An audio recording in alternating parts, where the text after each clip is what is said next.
오늘 우리에게 주시는 하나님의 말씀은 시편 14편 1절로 7절까지의 말씀입니다. 시편 14편 1절로 7절까지의 말씀을 한 절씩 교독하고 마지막 절은 같이 보도록 하겠습니다. 제가 먼저 봅니다. 어리석은 자는 그의 마음에 이르기를 하나님이 없다 하는도다. 그들은 부패하고 그 행실이 가증하니 선을 행하는 자가 없도다.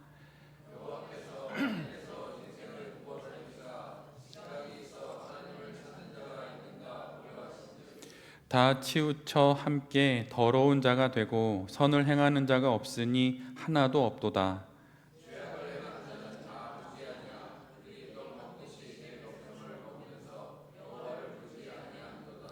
그러나 거기서 그들은 두려워하였으니 하나님이 의인의 세대에 계심이로다.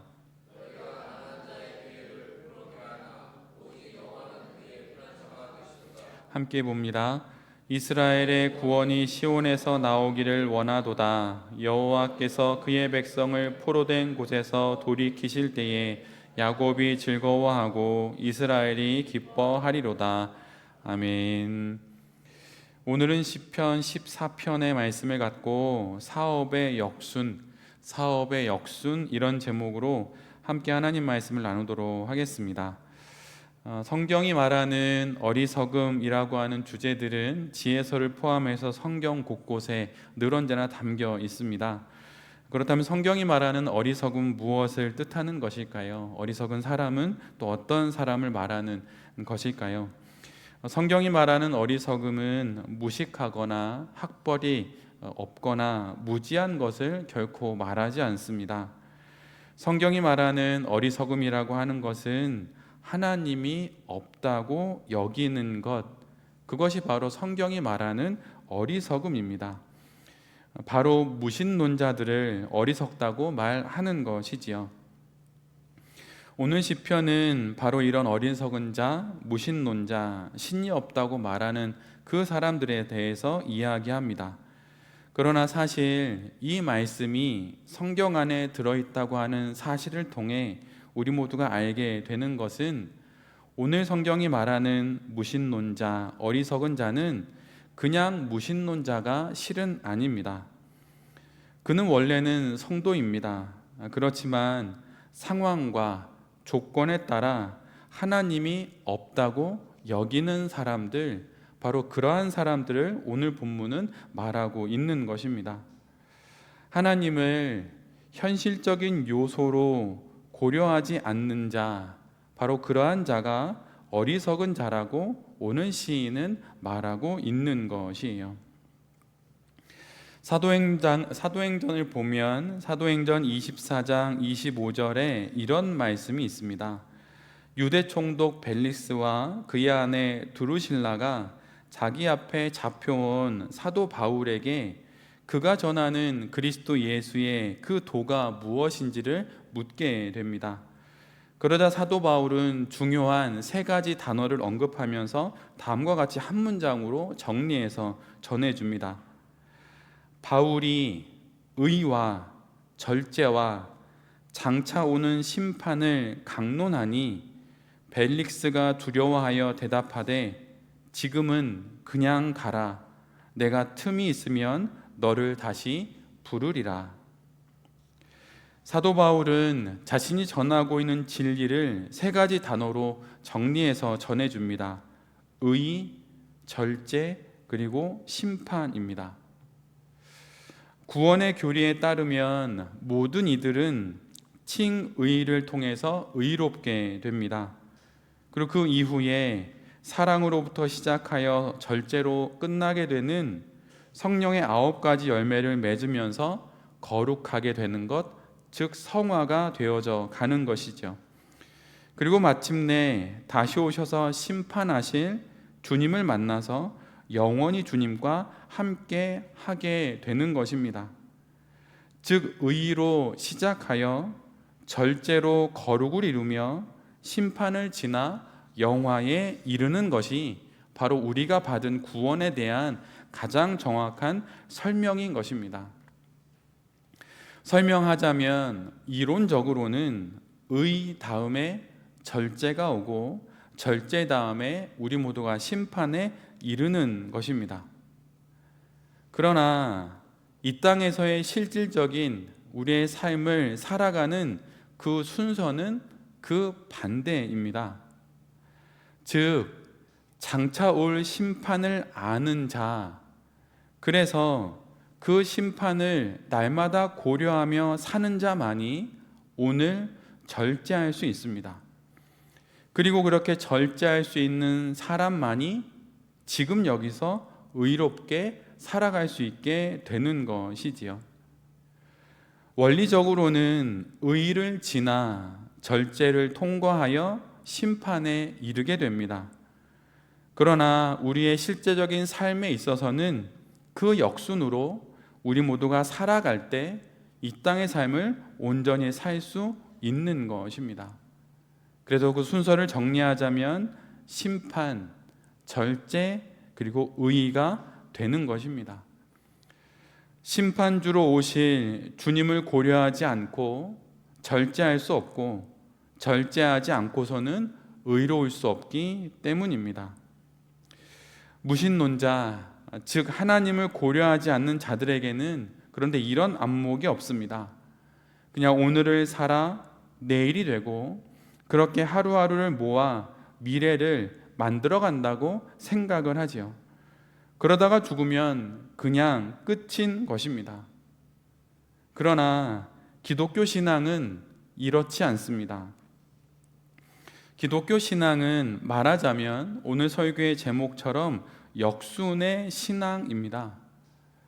예수님이 다시 오실 것임을 알기에 지금 여기서 우리는 인내하는 것입니다. 바로 이 확실한 미래에서 역으로 되짚어 와서 불확실한 현실인 오늘을 사는 것, 이것이 바로 믿음으로 우리의 인생을 살아가는 것입니다. 이 순서가 뒤바뀌면 모든 것이 엉키기 시작합니다. 사업을 하며 그 가운데 논쟁이 벌어질 때가 있을 수 있습니다. 또한 같이 사업한 사람들끼리 이견이 있을 수도 있지요. 그러나 이런 논쟁도 확실한 결론으로부터 시작하면 괜찮습니다. 그 결론은 이것이지요. 이 논쟁을 통해 우리는 더 좋은 회사를 만든다. 그러면 그 논쟁은 결국은 그래, 다시 잘 해보자, 이렇게 끝나게 됩니다. 그러나 이렇게 정해놓은 결론이 없으면 그냥 말싸움 가운데 수틀리면 관둬버리지 뭐, 이렇게 되는 것이지요. 더 좋은 회사를 만들자고 논의를 시작했는데 결국 모든 것이 엉망진창이 되는 것입니다. 이 둘의 가장 큰 차이는 무엇인가요? 하나는 결론으로부터 지금을 바라보고 다른 하나는 미정인 상태로 결론을 확인하고 확정하다가 무너지게 되는 것입니다. 만약 사업이 자꾸 복잡해진다면 잠시 고개를 돌려서 내가 지금 경영하고 있는 사업의 끝은 무엇인지 바라볼 필요가 있습니다. 그리고 그렇게 바라본 사업의 끝에서 다시금 지금 여기를 바라볼 때 우리가 지금 겪고 있는 사업의 여러 상황과 또한 여러 문제들을 잘 분별할 수 있는 것입니다. 현재의 사업적인 현실이 아니라 심판으로부터 역순으로 되짚어 와서 지금의 상황들을 봐야 합니다. 심판 앞에 그래서 사업을 두는 것이 지혜인 것이죠. 심판이라고 하면 대부분 무서운 이미지로 생각을 합니다. 근데 그러라고 하는 것이 아니라 하나님 앞에 우리의 사업을 놓아드리고 하나님 앞에서 그것을 보아야 하고 또한 그 사업을 다시 하나님께 돌려드려야 한다는 생각을 갖고 현재의 사업을 경영해 나가야 한다는 것입니다. 하나님께서 정산하실 날이 있음을 알고 지금 일하는 것이 지혜라고 하는 것이지요. 성경을 보면 멀리 타국에 갔다가 돌아온 주인이 종들에게 맡긴 돈을 세마듯이 그렇게 하나님 앞에서 우리가 경영한 사업을 세마는 날이 분명 올 것입니다.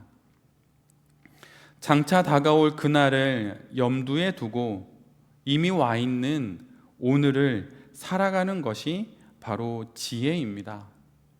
그렇게 될 때 절제하게 되고 그렇게 절제하며 경영하는 그 사업은 의롭게 되는 것입니다.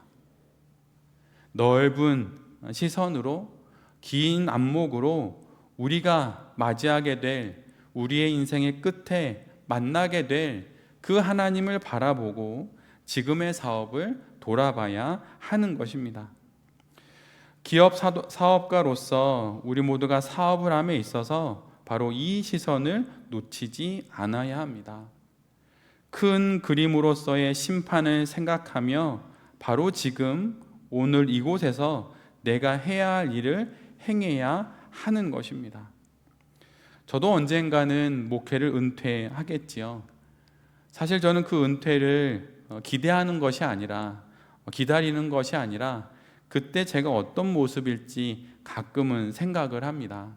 그리고 그때 돌베개 교회는 어떤 모습일지도 생각을 합니다.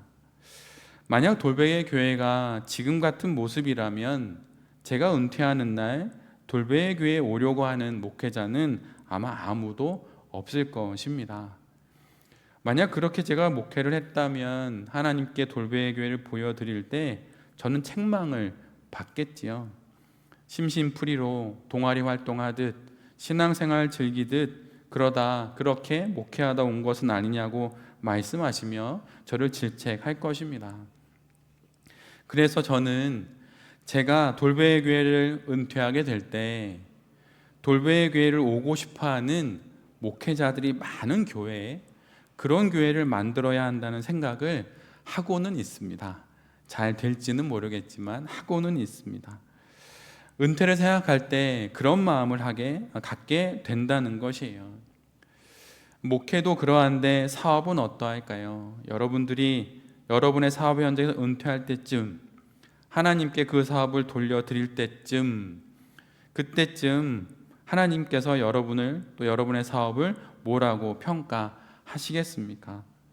그러한 시선으로 지금의 사업을 돌아보면서 지금의 사업을 잘 경영해 나가는 것이 바로 지혜로운 사업가의 안목이라고 할 수 있습니다. 오늘 우리가 시작하는 우리의 사업 옆에 가장 가까이 두어야 할 것은 그 사업의 끝인 하나님 앞에서의 평가와 심판입니다. 그럭저럭 대충대충 그렇게 하시진 않겠지만 만약 힘을 잃어버리고 어떻게든 기도하면 되겠지라고 하는 생각으로 사업을 해서는 결코 안 됩니다.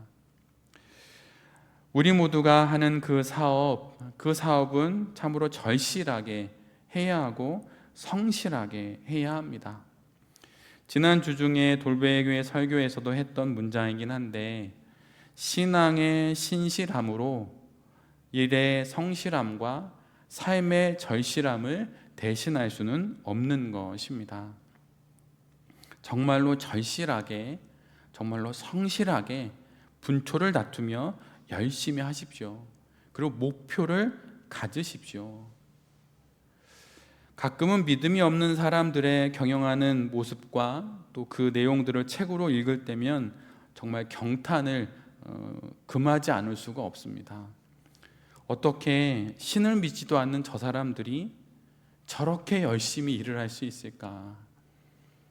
무엇을 하십니까? 라고 물어보면 바로 답할 문장들이 그들에겐 다 있더라고요.